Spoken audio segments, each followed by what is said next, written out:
The 10 most hated players in NBA history. While in the NBA, legendary players like Dirk Nowitzki and Steven Adams are loved by the fans and adored by the players and their rivals alike.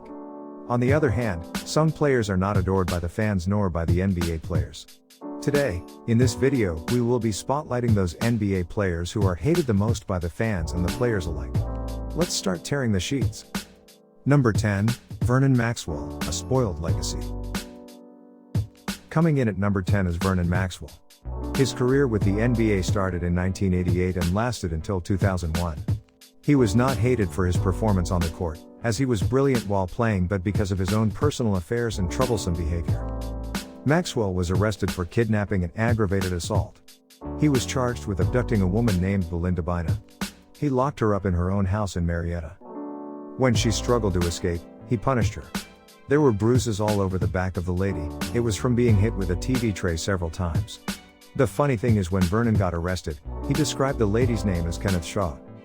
This incident was just another example of his known erratic behavior, and acts such as these actions also helped to severely damage his NBA career. Another fact is that he had a very difficult time paying his child support.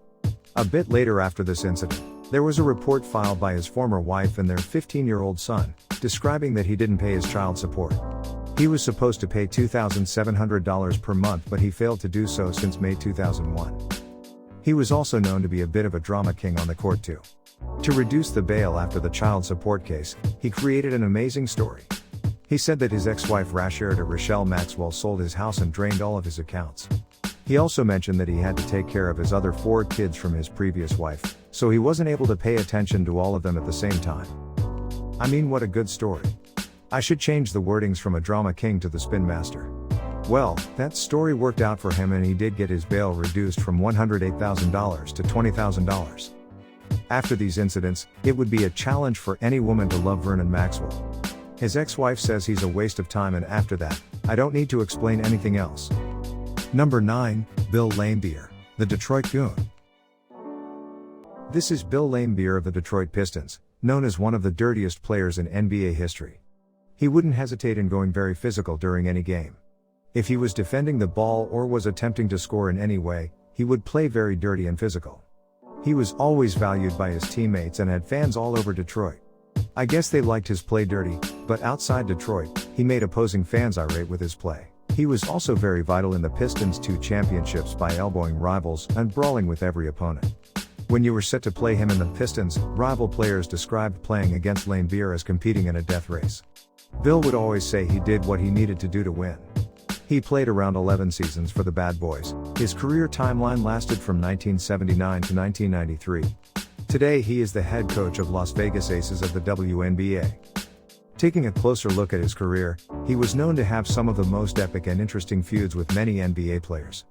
Let's take the feud between Bill and Michael Jordan for example.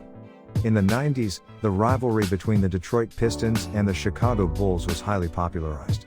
In the 1991 playoffs, the Bad Boys were purposely being physical with the Bulls, especially with Michael Jordan. The key role of drawing fouls was primarily played by Bill Laimbeer. He was behind most of the hits while he played on defense. In a documentary, Jordan says he still hates them, even to this day. And why shouldn't he? He was playing against a very dirty player and a goon. Number 8, Kevin Garnett, the trash talker.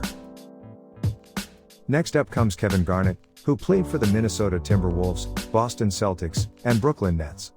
He is known as a goon and one of the biggest trash talkers in recent memory. For his own teammates, he was quite beneficial and they loved having him by their side. Who doesn't like a character who blocks, rebounds and scores the ball the way he did? The answer is everyone but the opposing team. To his team, he could be a savior, but to the outside world, he was just another dirty player. He had very impressive skills when he was playing dirty. Throwing elbows, jabs, and shoves was just a normal part of his game. To this day, he doesn't think of his play as committing fouls or anything. For him, it was always a fair game. He was also a big mouth and loved the drama on the court. Back in 2012, Allen and the Boston Celtics agreed to part ways. The team consisted of Pierce, KG, Big Baby, Rondo, Perk, and Allen. The relationship between Kevin Garnett and Allen was great, and there was once a time when Allen himself gave a slap on Kevin's shoulder and they began to laugh and joke with one another. They were an amazing team at that time, but in 2012, Allen decided not to sign with them and signed with the Miami Heat even though he was getting paid more with the Boston Celtics. Kevin once said, "I am not trying to communicate with him and I don't have his phone number anymore." Number 7, Rick Mahorn. Next up comes Rick Mahorn, also known as Ricky Mayhem by opponents. He had a habit of playing aggressively and dirty. In the 1989 season, he was fined a total of $11,000 for playing dirty, including a $5,000 fine for elbowing Mark Price of the Cleveland Cavaliers. Players used to say that if you get to catch the ball in front of him, there was a 100% chance of getting your legs clipped from underneath you. He was also called one of the best defenders by some of his rivals. They say he knew all the tricks to defend the ball when the time was right. One thing is for sure, he was a perfectly timed goon. His playing career was between 1980 to 1999. On retirement, he became coach of many franchises like Rockford Lightning, Atlanta Hawks, Detroit Shock, etc. When Rick was with the Detroit Pistons, their team was named Bad Boys because of some of the dirty players of all time on one team. The team's goons included Dennis Rodman, Bill Laimbeer, and John Sally. Until this day the Pistons are nicknamed the Bad Boys. Rick was not only remembered as a dirty player during the games but also off the court. The sad thing is that this legendary bad boy was having financial problems back in 2010. He filed for Chapter 7 bankruptcy. The reason was pretty simple, mainly because of his bad investments and more than likely because of his expenses. His income together with his wife's monthly income totaled about $6,100 while their expenses were higher than $12,000 a month. Number 6, Metta World Peace. This is the Metta World Peace of Sacramento Kings mostly. In those days, he was totally the opposite of his name Metta World Peace. He is one of the dirtiest players in recent NBA history. His career started in 1999 and ended in 2017. During his career he played for about 9 franchises including Chicago Bulls, Indiana Pacers, New York Knicks, etc. He was a mean and cruel player, elbowing the rivals was his tradition. He has been suspended about 13 times in his career. He was all the 3: dirty, cheap, and cruel. He knew how to foul without getting caught and then making himself appear to be innocent. He made millions of fans hate his guts mostly throughout his very successful career. Most incidents in the NBA do not result in an all-out brawl. I'm pointing towards the NBA's most infamous brawl of all the time, which a lot of people refer to as the Malice at the Palace. This brawl took place between the Detroit Pistons and the Indiana Pacers on November 19, 2004.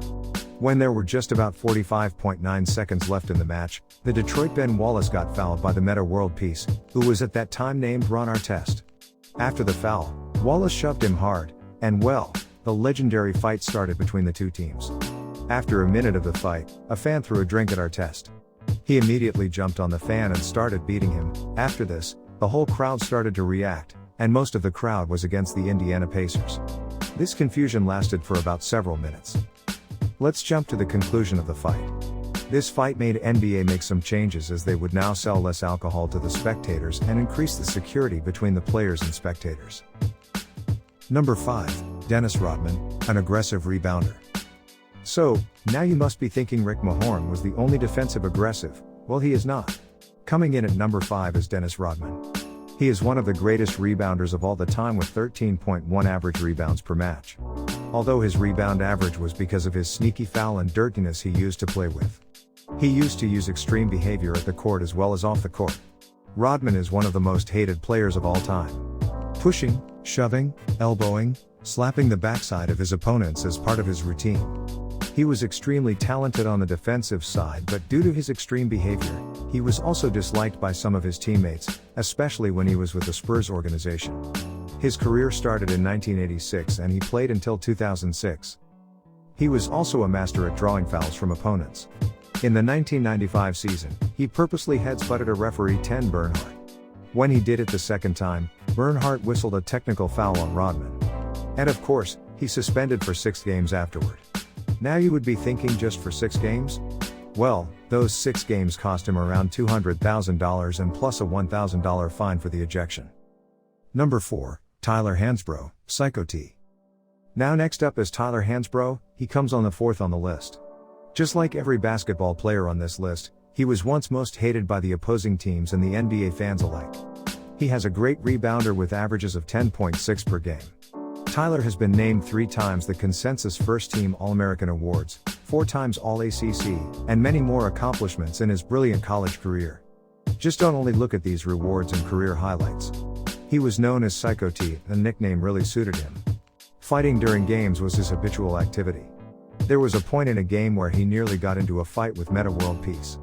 In short, Psycho T was not a pushover. He has fought a lot in his career, but let's jump to the storyline where he was bloodied in his own blood. The match was between Duke Blue Devils and the North Carolina Tar Heels on March 4, 2007. The Tar Heels led by 12 points over Blue Devils and only 17.5 seconds remained in the game. When Tyler was rebounding and as he jumped to score, he was hit hard by Gerald Henderson of the Blue Devils. Gerald elbowed him high from the ground and Tyler fell off to the ground. But soon as he got up, Psycho T had to be contained from going after Henderson. In this case, who can blame Hansbrough?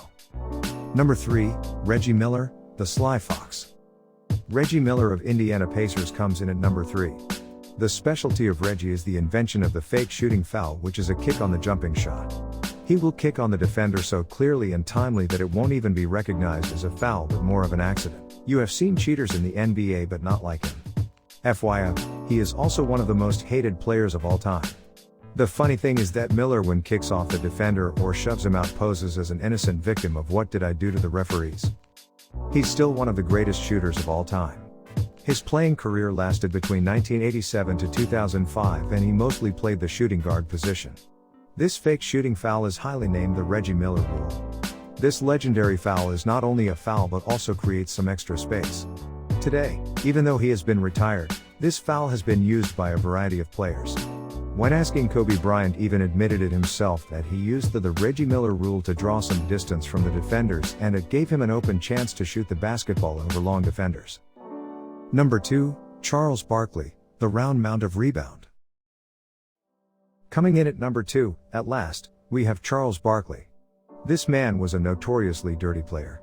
He would bully and threaten his rivals before every game. And on the threatening antics, he usually got the best of his opponents. Barkley is also one of the biggest trash talkers of all time. His dirty talk in the court would always make everyone think of him as angry and that he played dirty on and off the court. He is hated within most NBA circles and outside most NBA circles. With his very aggressive style, Barkley has made millions of people angry. An accident changed the life of Charles Barkley. Although, it doesn't change the fact that he is still hated the most. In March 1991, during a game between the New Jersey Nets and the Philadelphia 76ers, some fans shouted some racial slurs at the 76ers bench. Then Barkley thought he had enough of him and spit it on the crowd from the baseline. But instead of the spit landing on the accuser, the spit landed on an innocent girl in the crowd. For this act, he was suspended and fined $10,000, but this spitting accident also changed his career and his life. After the incident, he thought deeply and came to the conclusion that he was blaming others instead of himself. He then began speaking honestly and told reporters, "You don't have to be mad at anybody else." But the spitting accident doesn't change the fact that he is being hated the most for his aggressive past. Number 1, Latrell Sprewell, the Madman. And the last and the most notorious NBA player in recent memory comes Latrell Sprewell of the Golden State Warriors. In this video, we have driven you through some notorious and troublesome players, but not like Sprewell. This great player was even hated by his own coach. The reason behind it is simple: Sprewell attempted to strangle him. Just like the coach, some of his opponents, rivals, and some NBA fans really hated him.